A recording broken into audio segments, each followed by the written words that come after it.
मार डाला एक दहेज के वहशी और लालची ने एक मासूम बच्चे की मां को, अपनी पत्नी को।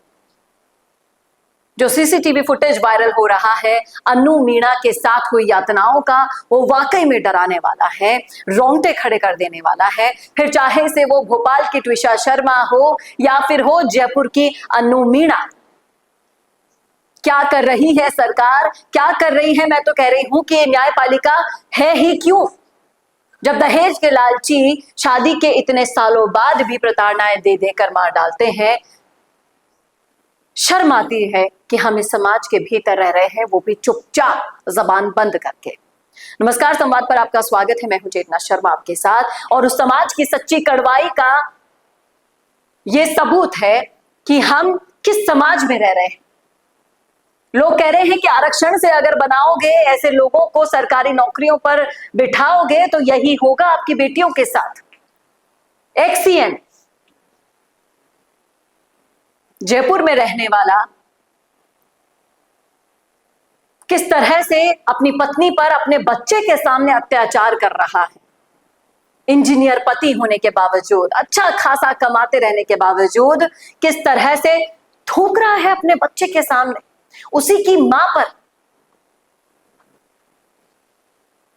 यह हिंसा देखकर वाकई में खून खौल उठ रहा है कि आखिर घर वालों को पता था कि आपकी बेटी के साथ क्या हो रहा है, उसके बावजूद आपने ये सहने दिया उसे।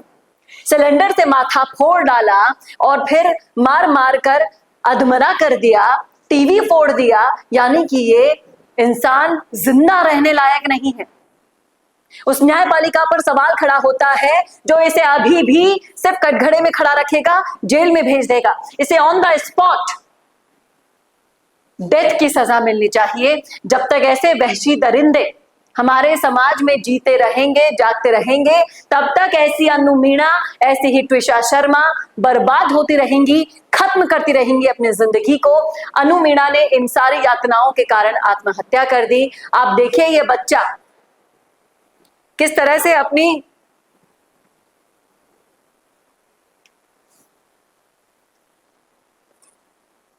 मार खाती हुई मां को पानी पिला रहा है।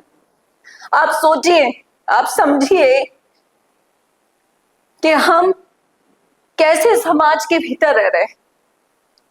ये आदमी जीता जागता जल्लाद है, जिसकी यातनाओं के कारण अन्नू मीणा ने अपनी जिंदगी को खत्म किया, लेकिन यह भी जिंदा रहने लायक तो नहीं है। आज न्यायपालिका अगर इसे छोड़ देती है, इस वहशी दरिंदे को छोड़ देती है समाज में, तो ऐसे ही और हत्यारे दिन रात हत्याएं करते रहेंगे। वो माँ बाप बिलखते रहेंगे, और मैं तो कहती हूं कि वो माँ बाप भी बहुत जिम्मेदार हैं ऐसी बेटियों को मौत के मुंह में धकेलने के। पता होने के बावजूद आप पति पत्नी का ये विवाद सुलझने का हर बार एक मौका क्यों देते रहे? दुख होता है ये सब देखकर, सुनकर, कि ये पूरा मामला जो सामने आया है, जयपुर का हो, कोई भी हो, लेकिन इस मामले पर सजा देना जरूरी है इस इंजीनियर पति को।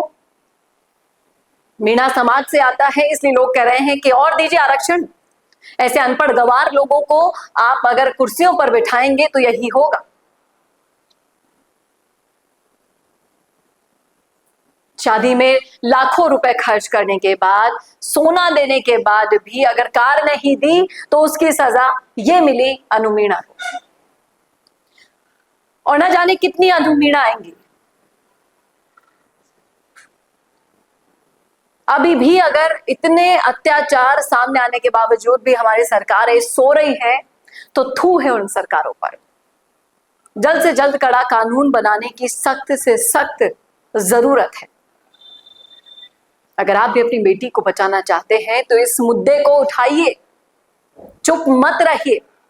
अगर आप भी अपनी बेटी को ये यातनाएं सहने के लिए हिम्मत दे रहे हैं, तो आप भी उतने ही गुनहगार हैं जितने इस अन्नू मीणा के माँ बाप या ट्विशा शर्मा के पढ़े लिखे माँ बाप भी थे। शर्म है, निशब्द हूं मैं ये सब चीजें देखकर सुनकर। सिर्फ गुजारिश कर सकती हूं कि चुप रहना बंद कीजिए, अत्याचारों के खिलाफ बोलना शुरू कीजिए। बच्चे आपके हैं, आप स्टैंड लीजिए और न्यायपालिका को जल्द से जल्द कोई ना कोई कड़ा नियम बनाने पर हमें ही मजबूर करना होगा। क्या कहना है आपका, रखिएगा राय जरूर कमेंट बॉक्स में।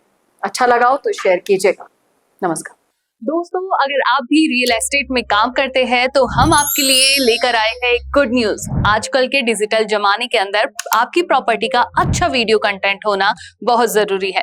तो हम यानी मिशी मीडिया सॉल्यूशंस आपको प्रोवाइड करवाते हैं एक हाई क्वालिटी कंटेंट वीडियो, जिसके अंदर हम प्रॉपर्टी से जुड़े हुए आसपास की प्राइम लोकेशन और उसकी कनेक्टिविटी को अच्छे से दिखाते हैं। कस्टमर आपकी वीडियो को सिर्फ देखे ही नहीं, आपको कांटेक्ट भी करे, जिससे कि आपकी डील क्लोज होने की पॉसिबिलिटीज बढ़ जाती है।